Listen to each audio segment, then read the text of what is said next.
Now, South Africa and France have signed an agreement to improve the Special Investigating Unit's cyber forensic capabilities. That agreement was facilitated by Justice Minister Ronald Lamola and aims to strengthen how the country tackles digital crimes. For more on this, let's bring in the Justice Department spokesperson, Chrispin Phiri, who joins us now in our Johannesburg studios. And it's great to see you, sir. Thanks as always for making time to help us better understand some of these agreements. I imagine for people watching from the outside, the first question they might have is, what's in it for France? Well, it's not what's in it for France. We have to look at it from the perspective of the fact that cyber crimes don't occur in borders anymore. And so the better cooperation we have with other countries in the world, the better we become at combating these type of crimes. So in essence, France is one of the countries that has deep capacity around these issues. They have an academy in Europe which really assists many European countries to fight cybercrime.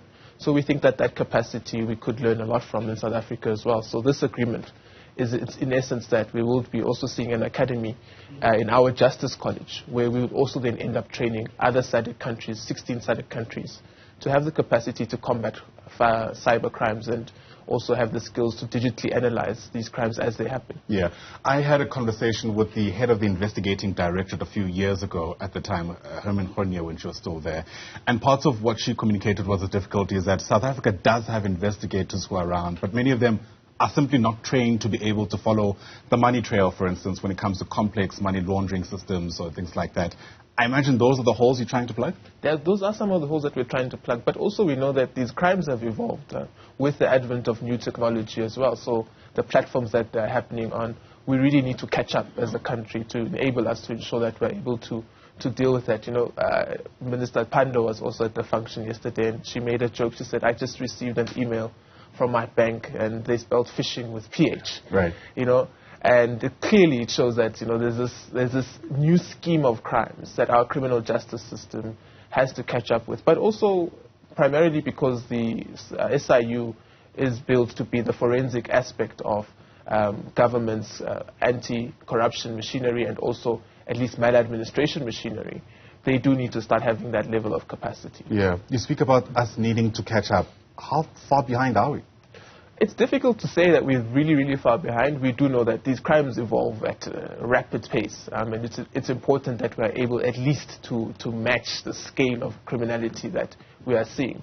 But the crimes are always evolving, so I don't think you'll always be on par with criminals. But at least you must have the skills to match the trends that you are seeing.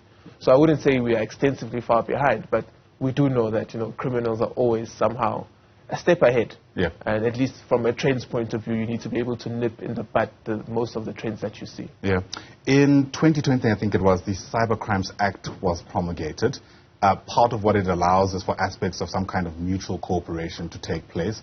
I wonder how this new agreement fits into that existing piece of legislation. So this agreement is not limited necessarily to cyber crimes. It's just cyber forensic capacity. Right. So which is a bit broader than that. The cyber crimes are, for instance, a crime that literally just happens on the internet, someone using a tool, an internet tool, or to commit a particular crime. But this agreement goes slightly beyond that. It's to deepen the forensic capacity at a cyber level for the SIU to be able to trace the monies where possible sometimes, but also to be able to have preventative measures for government employees. We've seen a lot of government departments, our own, for instance, also being subjected to some level of cyber criminality. So at least you'd have an organization like the SIU being able to provide preventative measures as well to ensure that we have the forensic capacity from a cyber level, but also the preventative skills to ensure that these crimes don't happen to government departments. Yeah. Because primarily the SIU does deal with maladministration in the state. It doesn't go beyond into a person-to-person type of crime. Right. We understand there's going to be a sharing of data that will take place.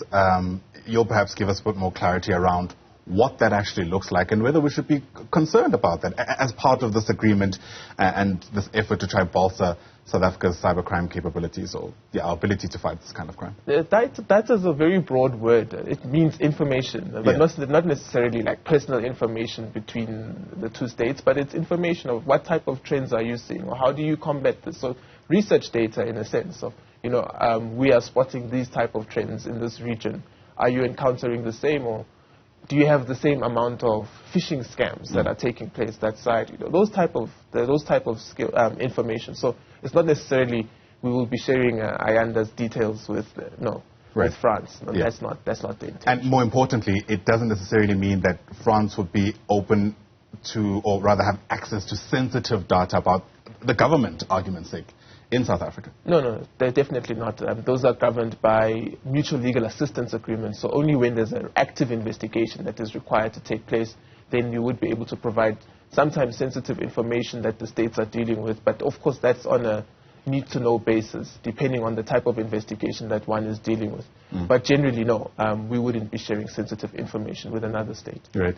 As with any kind of crime in the country, it would help if communities where these crimes are taking place are also equally as informed. I mean, the CSIR, I think, released a recent report where they ranked South Africa 6th in the world as having the most cybercrime per capita. It's costing us apparently just over 2 billion rand a year.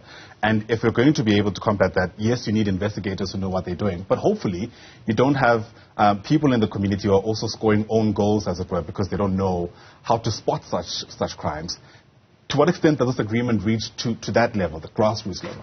Well, like I say, this agreement is primarily involved with the state. So the SIU investigates maladministration in the state. But to that end, I mean, we are seeing a lot of information around cyber crimes being pumped by private sector organizations. Your banks, all of the organizations that are primarily involved with internet tools do try their best to educate citizens about these type of things. And as the Cybercrime Act gets implemented in various aspects, that's something that government will also be taking up quite strongly. Yeah. You mentioned at the start of our chat that, of course, cybercrimes is transnational now. Can we expect more of these kind of agreements with other countries that are doing a good job at this? Absolutely. The more we have cooperation at this level, the better we become at combating it, but also the more we are able to track the trends that are happening across the world. So at least we become better prepared for what is happening elsewhere. We would be able to track it immediately here, but also cooperation in the sense that we would be able to exchange information. And if there are criminals who are, for instance, in the US committing these type of crimes, it would improve our capacity to extradite those type of people, etc., and vice versa. So it's really, really an important step. Right. Well, while I've got you here, Chrispin, I think it'd be remiss of me to ignore a statement that comes from your office actually around this victim-centric approach to the parole system, which is something I think the minister is going to be involved in from today. Yes, that's correct. Yes. It also comes in a context where there's reports around Poland apparently requesting some kind of extradition of Janusz Walusz. Is there any credence to that? There is no credence to that. This administration, as far as I can recall, has not had such a request. And Mr. Walusz is serving his sentence as we speak in community corrections. He's on parole. And it's an important aspect of fulfilling the requirements of our justice system. And we are determined that that must happen accordingly.